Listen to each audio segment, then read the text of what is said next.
Bayangkan kamu membawa uang tunai, uang resmi negara, tapi di sebuah tempat umum, uang itu tidak berlaku. Dan yang mengalaminya bukan kamu melainkan seorang nenek. Sebuah video viral di media sosial memicu perdebatan publik soal kebijakan pembayaran non-tunai. Video itu memperlihatkan seorang pria meluapkan kekesalannya di sebuah gerai roti O di kawasan Monas, Jakarta. Pria tersebut diketahui bernama Arlius Zebua. Ia marah bukan tanpa alasan. Dalam rekaman video, Arlius membela seorang nenek yang gagal membeli roti karena hanya membawa uang tunai. Gerai Roti O disebut menerapkan kebijakan pembayaran hanya melalui QRI. Ini uang resmi negara, alat pembayaran yang sah di Indonesia, teriaknya dengan nada tinggi. Peristiwa itu terjadi di Gerai Roti O kawasan halte busway Monas. Bagi Arlius, ini bukan sekadar soal roti ini, soal keadilan akses. Video tersebut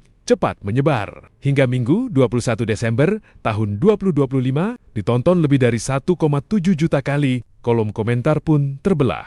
Sebagian warganet mengkritik kebijakan toko yang dinilai tidak inklusif. Karena tidak semua orang punya QRIS, tidak semua orang akrab dengan teknolog, terutama lansia. Bahkan ada yang menyinggung soal hukum, menyebut rupiah adalah alat pembayaran sah yang seharusnya diterima. Namun, ada pula suara yang membela pegawai. Mereka dinilai hanya menjalankan SOP perusahaan. Salah langkah bisa berujung sanksi. Di titik ini, masalahnya jadi lebih kompleks. Bukan sekadar antara pelanggan dan kasir, tapi antara kebijakan bisnis, regulasi, dan realitas sosial. Tak berhenti di situ. Arlius melayangkan somasi terbuka kepada manajemen Roti O. Ia menyatakan keberatan atas kebijakan transaksi non-tunai dengan sindiran yang jelas. Kalau somasi ini tidak ditanggapi, saya akan pikir-pikir mau makan Roti O lagi atau tidak. Polemik pun makin meluas. Cashless mungkin adalah masa depan, tapi uang tunai masih menjadi kenyataan hari ini. Di tengah gencarnya digitalisasi, pertanyaannya sederhana. Apakah kemajuan harus membuat sebagian orang tertinggal? Karena di balik QR Code dan sistem canggih, ada manusia yang hanya ingin membeli roti dengan uang yang sah di tangannya. Kalian nggak mau kasih sama dia, apa maksudnya? Hah? Iya, itu makanya aku bilang, uang cash itu harus kalian terima. Masa harus QRIS? Nenek-nenek itu kan nggak ada QRIS-nya. Gimana? Udah telepon itu bos kalian dulu, cepat. Mengajar kalian. Ini masa uang bayar cash mereka tidak mau, apa maksudnya? Nenek-nenek itu beli apa? Dia nggak ada QRIS. Gitu kan? Mesti QRIS, nenek itu nggak dukung saya. Mesti uang apa? QRIS, nggak bisa uang cash. Maksudnya gimana? Iya, itu yang saya bilang. Ini uang Indonesia bukan?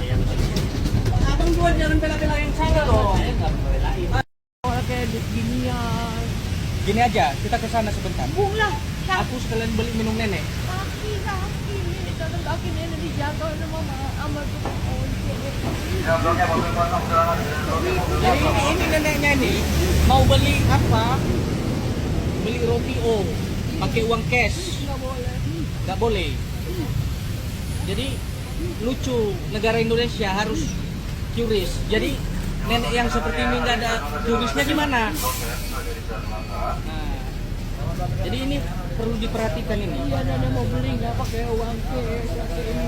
Namun di tengah gelombang kritik, pihak Roti O akhirnya angkat bicara. Melalui akun Instagram resmi @rotio Indonesia, manajemen Roti O menyampaikan permohonan maaf atas kegaduhan yang terjadi. Mereka mengakui bahwa sebagian gerai memang menerapkan kebijakan transaksi non-tunai. Menurut perusahaan, kebijakan tersebut bertujuan memberikan kemudahan, mempercepat layanan, sekaligus menghadirkan promo bagi pelanggan. Dalam pernyataannya, Roti O menegaskan bahwa pihaknya akan melakukan evaluasi internal agar pelayanan ke depan lebih inklusif dan tidak menimbulkan kesalahpahaman di tengah masyarakat. Klarifikasi ini menjadi respons resmi pertama setelah polemik melebar kemana-mana. Di sisi lain, publik juga mulai bertanya, siapa sebenarnya sosok pria yang berdiri di balik video viral ini? Namanya Arlius Zebua. Berdasarkan penelusuran dari akun media sosialnya, Arlius memiliki latar belakang pendidikan sarjana hukum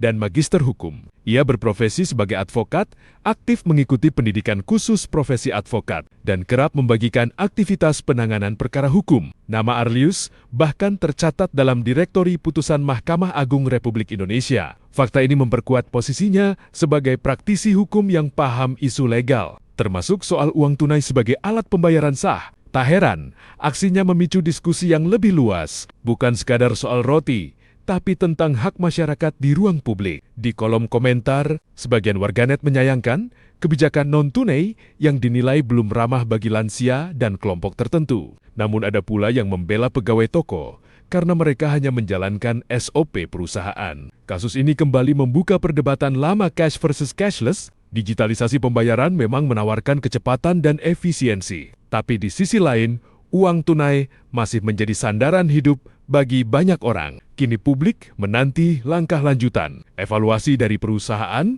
kejelasan regulasi dari pemerintah, dan satu pertanyaan penting yang terus menggantung. Apakah kemajuan teknologi bisa berjalan tanpa meninggalkan siapapun? Karena pada akhirnya, di balik sistem digital dan QR Code ada manusia. Dan bagi sebagian orang, selembar uang rupiah masih menjadi satu-satunya jalan untuk memenuhi kebutuhan paling sederhana.